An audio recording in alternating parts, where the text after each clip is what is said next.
This woman apparently wanted to be famous, and she became infamous instead. It was September 2011, and viewers of the television show Cops would see an episode dedicated entirely to Dalia Dippolito, the former call girl who tried to have a hitman kill her wealthy husband in Boynton Beach, Florida. The actual attempted transaction took place 2 years earlier in 2009. The release form she signed for the show would become part of her defense. They would claim she was tricked into signing it, and at one point, they would also say the whole thing was just an audition for some reality television show, and that the victim-to-be was actually in on it the whole time. Ah, Florida, y'all really do have some special criminals down there. By the time the episode aired, Dippolito already had her first trial. She was convicted and sentenced to 20 years in prison, but there would be an appeal based on how the judge dealt with jury selection, particularly around how much pretrial publicity potential jurors had been exposed to. And then the judge refused to dismiss the jury panel after a potential juror talked about reading in a newspaper that Dippolito had tried to poison her husband Mike previously.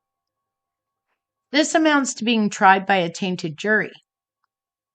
In 2014, a new trial was ordered. She was released from jail to await a second trial and ended up spending about 8 years on house arrest. In December 2016, that trial was conducted, but the jury hung. Trial number 3 would begin in June 2017, and she would be convicted again. She was sentenced to 16 years this time, and her appeals since then have gone nowhere. The case was media gold, honestly. A young former call girl, a wealthy husband with his own dirty laundry, a reality television program, a defendant who had many, many versions of her story, crocodile tears, the oh so many recordings she was caught on, and because he had restitution to pay, she had her husband's house transferred to her name, and there were attempts to take whatever money he had before finally deciding to have him off. Like I said, media gold. The case aired on 2020, Dateline, American Greed, and Crime Watch Daily, along with the original episode on Cops. So, what went on? Well, in October 2008, Mike Dippolito called an escort to his office. The woman who arrived was Dalia Muhammad, soon to be Dalia Dippolito. He was married then, but would soon ask for a divorce, marrying Dalia only 5 days after his divorce was finalized. In 2009, Dippolito, then 28 and still a newlywed, asked her former lover, Mohammed Shahade, to help her buy a gun or find a hitman to get rid of her husband, Mike Dippolito, who purportedly owned a successful media company. Instead, Shahade went to the police. They set up video surveillance of Dippolito to get her on video attempting to hire a hitman, who was actually an undercover police officer, Whitey John. They contacted Mike and let him know that his wife is trying to remove him from the planet, and with his cooperation, they set up a fake killing. The whole affair was caught on camera by Boynton Beach officers and the crew of cops.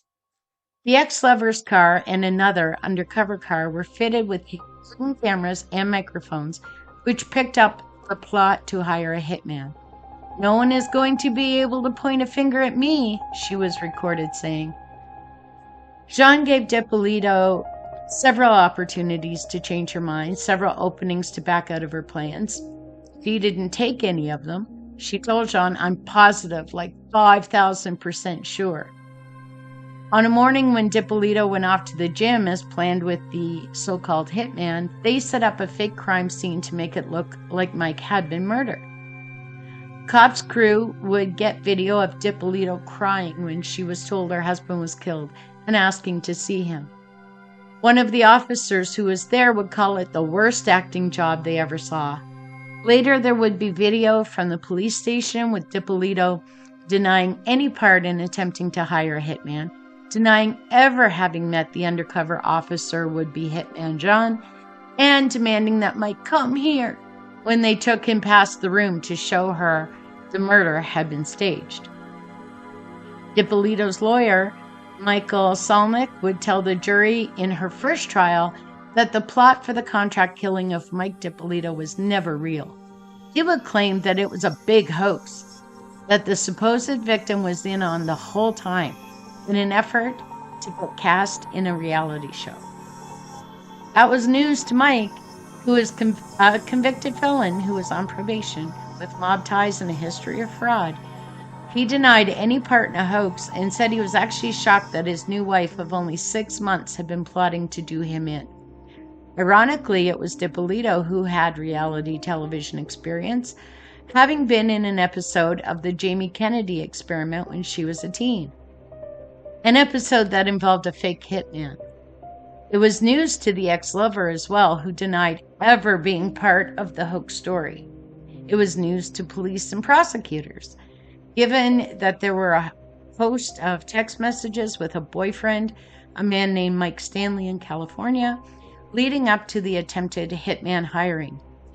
She had Stanley impersonate a doctor while she pretended to be pregnant, and she had him impersonate a lawyer to try to convince Mike Dippolito that he had finished probation, hoping that Mike would stop showing up at his probation officer's office and that the PO would violate him and send him off to prison.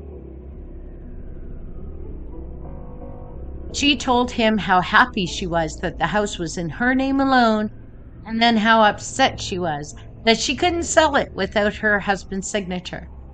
At the end of the trial, as the defense, as crazy as it seemed, shot their shot, and they were shot down. Much like the public listening in, the jury just was not buying any of this far-fetched story. By the time trial 2 came around, they dropped the "I want to be a star" story and alleged that the Boynton Beach police wanted to manufacture a story for the cops program, to make good television. The second jury wasn't sure what to believe and hung. Then they were shot down again with a second conviction by the third jury, a verdict that came in less than 90 minutes. Dippolito may be released in 2032 and is serving her time at Lowell Correctional Facility in Marion County. The last we were updated. Like so many other high-profile offenders, Dippolito claims to have found God in prison and leads a Bible study group there. Hopefully the change is real, but wow. Until next Thursday. If you're enjoying these videos and want more, don't forget to subscribe and turn on your notifications so that you don't miss any videos. Thank you for watching. We really appreciate it.